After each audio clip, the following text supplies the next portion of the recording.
अस्सलामुअलैकुम वरहमतुल्लाहि वबरकातुह। मेरा नाम कारी मोहम्मद अहमद और आप देख रहे हैं कारी अहमद मदनी यूट्यूब चैनल। आज हम अपने यूट्यूब चैनल में सफ़र की दुआ पढ़ें और सीखेंगे। अगर आप चैनल पर नए हैं तो मैं आपको अर्ज़ करूँगा कि आप चैनल को लाइक, शेयर और कमेंट लाजमी कीजिएगा और सब्सक्राइब करना ना भूलिएगा। चलें आज की दुआ हम शुरू करते हैं। बिस्मिल्लाहिर्रहमानिर्रहीम। सुब्हानल्लज़ी, ये देखें, सुब्हानल्लज़ी, मेरे साथ साथ आप भी पढ़ें। सख्खर लना हाज़ा वमा कुन्ना लहू मुक़रिनीन व इन्ना इला रब्बिना लमुनक़लिबून। एक बार फिर पढ़ते हैं। सुब्हानल्लज़ी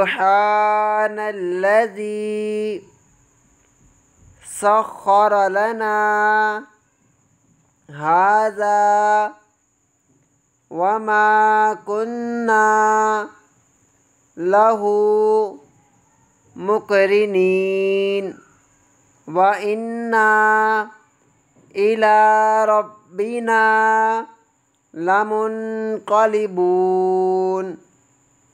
इस दुआ को आप लाज़मी सफ़र में पढ़ा करें। जब भी आप सफ़र करने जाएं ना, तो इस दुआ को जब आप गाड़ी में बैठें तब आप लाज़मी पढ़ा करें। इंशाअल्लाह अल्लाह ने चाहा तो इस दुआ की बरकत से आप मुख्तलिफ़ हादसात से बच जाएंगे। चलें तर्जुमा समाअत फरमाएँ। अल्लाह ताला पाक है जिसने इस सवारी को हमारे कब्ज़े में दिया और इसकी कुदरत के बग़ैर हम इसे कब्ज़े में करने वाले न थे और बिलाशुबा हमको अपने रब की तरफ जाना है। एक बार फिर सुने। अल्लाह ताला पाक है जिसने इस सवारी को हमारे कब्ज़े में दे दिया और उसकी कुदरत के बग़ैर हम इसे कब्ज़े में करने वाले न थे और बिलाशुबा हमको अपने रब की तरफ जाना है। अगर वीडियो पसंद आए तो इसको लाइक, शेयर और कमेंट लाजमी कीजिएगा और चैनल को सब्सक्राइब करना ना भूलिएगा। अपने कारी अहमद मदनी को दीजिए इजाज़त। अल्लाह हाफिज़।